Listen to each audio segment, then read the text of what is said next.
Good evening, good afternoon, good morning, depending on where you are in this world. This is Lee with an evening update for Bitcoin.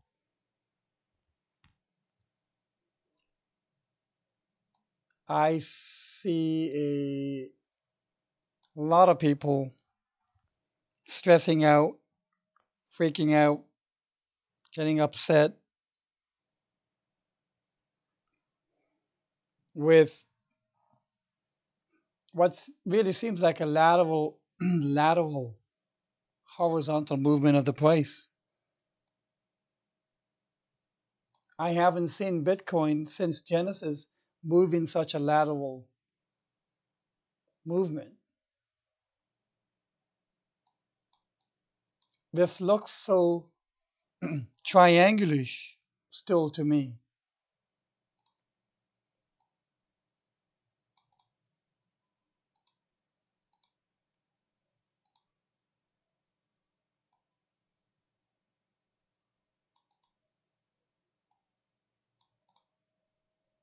And it is possible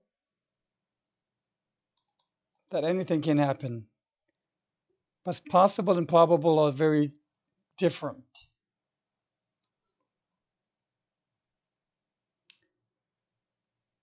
I have still maintained this as the primary account, where we have the A, B, C, picked the wrong one, on the markings, A, B, C, D, and E. I mean, there are just so many people out there who are perma bears on this, saying that Bitcoin is just going to go smoke. It's going to crash and burn. And the only thing is they've been doing this for quite a while. That Bitcoin is dead. How many times now? How many times do you have to be proven wrong? But I don't think they care about that. They just don't believe in it. Now, this still remains as my primary account, and Bitcoin is not dead. And these 2 points are touching.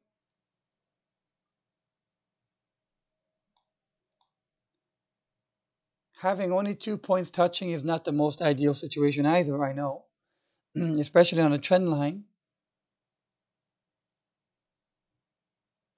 Now, one thing I notice is that if we go to the daily scale,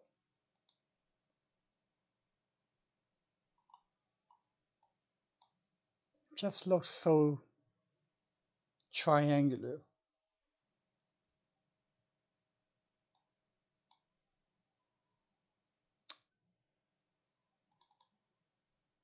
If we just look at the MACD,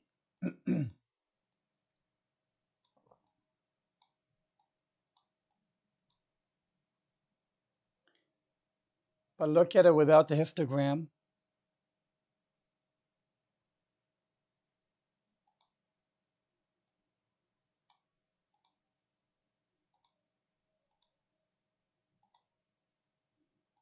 okay. And quite often I do this. I just turn off the price. It gets too exciting. Too much emotion goes through you when you see the price. It's a lot smoother to look at the MACD.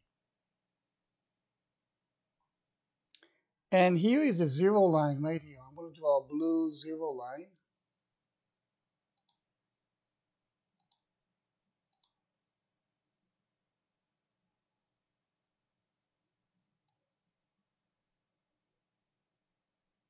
Right there. Only a few times has the MACD fallen below the zero line. Once here, this was the early fall correction. This was the June-July correction, so on, so on, so on, throughout the whole time. We are at what looks like to be an all-time low.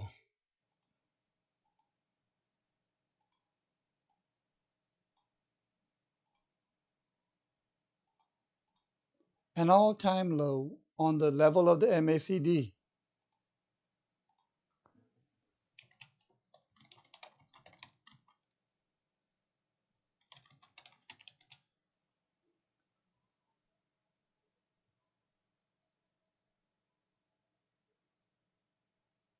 Minus 275.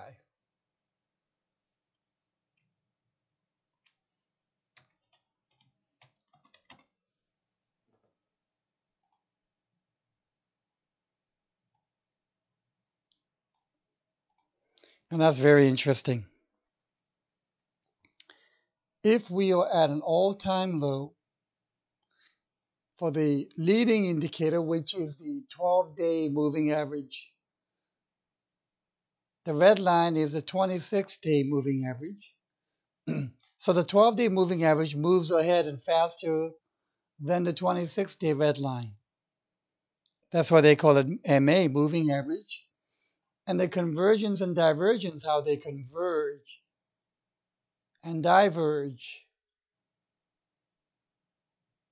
how they move, gives indications of buy or sell. And that is how you use the MACD.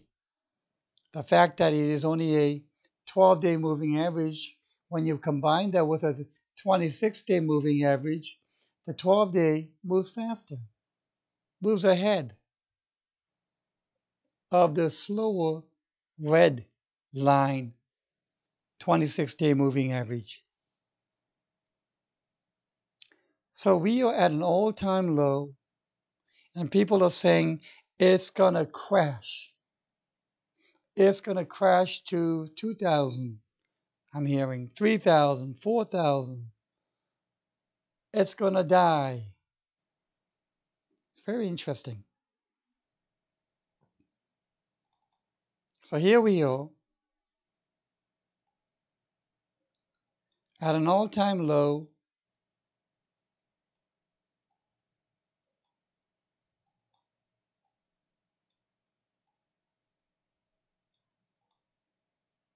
For the MACD, and yet the price is not. Price is not at an all-time low.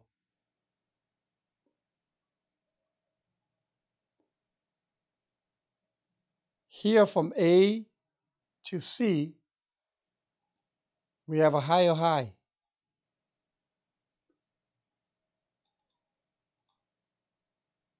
Here from A to C level equivalent, we have a lower low.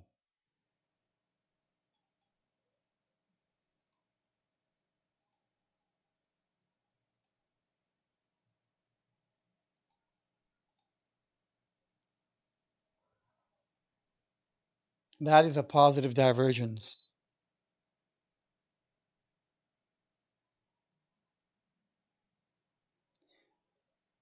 There are no guarantees. This is not a game of certainty. It is a game of probabilities.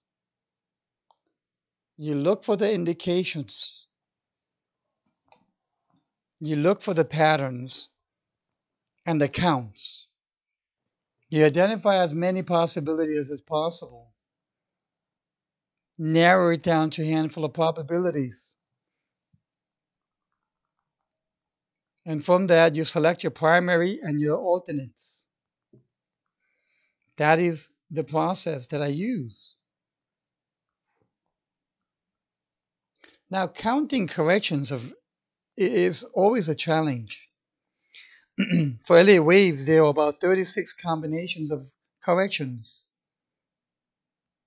So 1 in 36 is about 2.7%.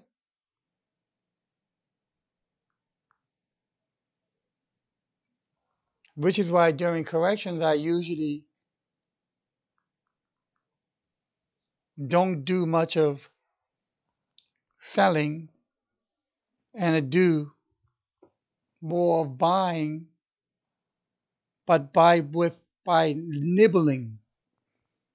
I had a gentleman say, hedging, I raised a lot of cash. Next day, oh, I ran out of all my cash because I bought everything I wanted. That's not the way to do it. I take nibbles, small, incremental nibbles, and I ladder in. Laddering in is a tutorial that I have posted on the end of every blog. Very detailed explained in that video. Laddering in is scaling in your buys. Never buying everything in one fell swoop, single transaction. Because that'll give you buyer's remorse. That's when price goes below your buy price. And you have no more cash left to do any more buying.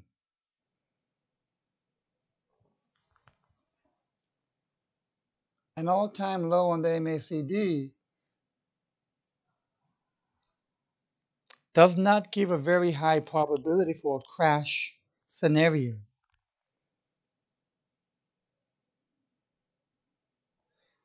A positive divergence in the price, higher low on the price, and yet a lower low, decisively lower low in the MACD. And while hitting that lower low, it did an all-time low on the MACD level of minus 275 below the zero line. So is it oversold? Could be. Should be. Close to it. Could we go a little lower in the price? Of course. But I like the way this looks, very triangle-like pattern. And it seems to be supported by the all-time low for MACD.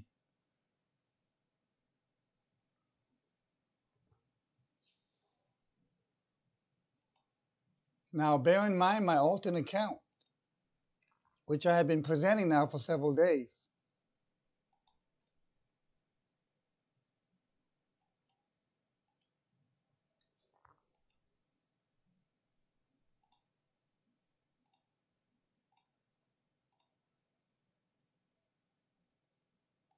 And that is this.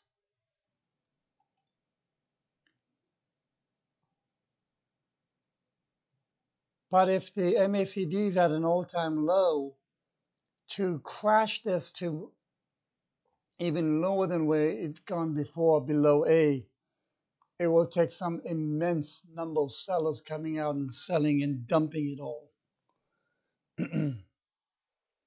Where then the MACD will go to maybe minus 500 level. Think of it as a rubber band, stretching. Here's a rubber band stretching. Easy to stretch, no problem. Still really easy. Oh, they have to let go a little bit now. It's going to stretch again. Stretch. If it goes to minus 400, fine. Let it go to 7,000, 8,000. Great times to ladder back in. Meanwhile, the MACD will be so damn stretched, it'll snap. It'll snap with a lot of head space above.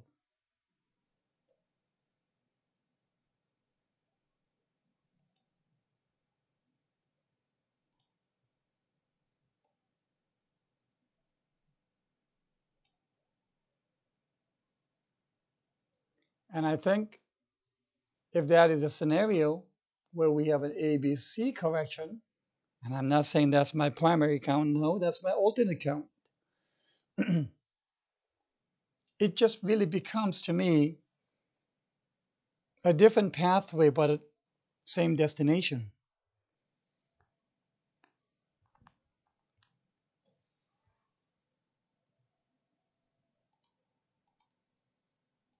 So we need a resolution.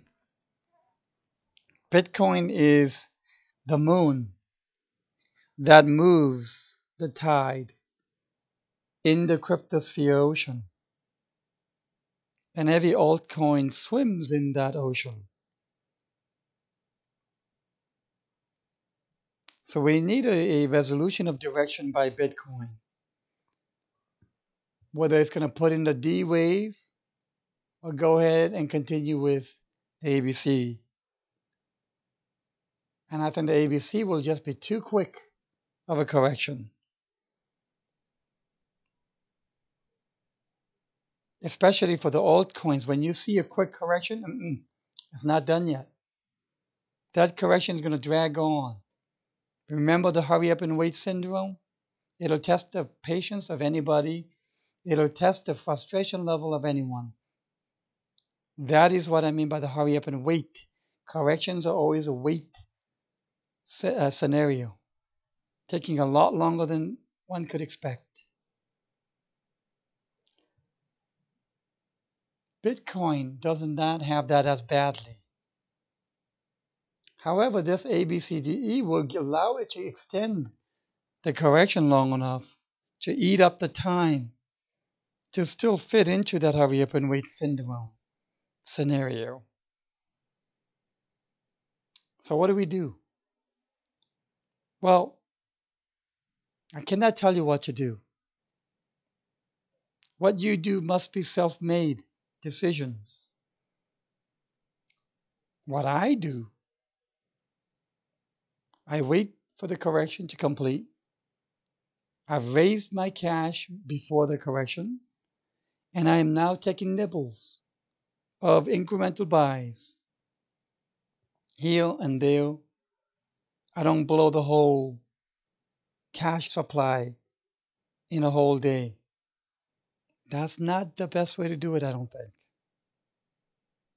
Small steps. Speed often kills when you buy.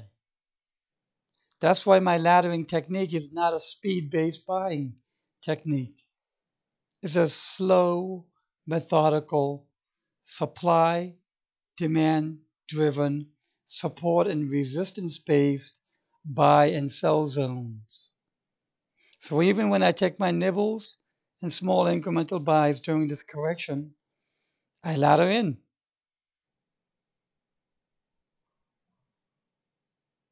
So let's see how the overnight price goes, whether we go ABC.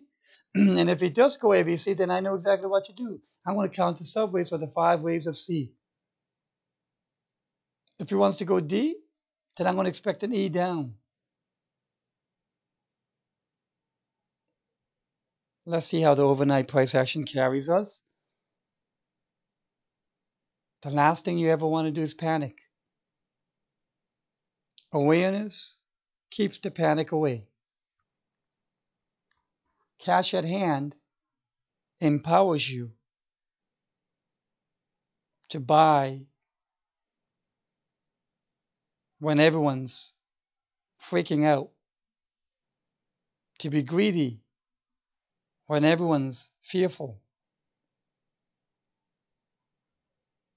fearful when everyone's greedy. Okay, have a good night. Talk to you in the morning.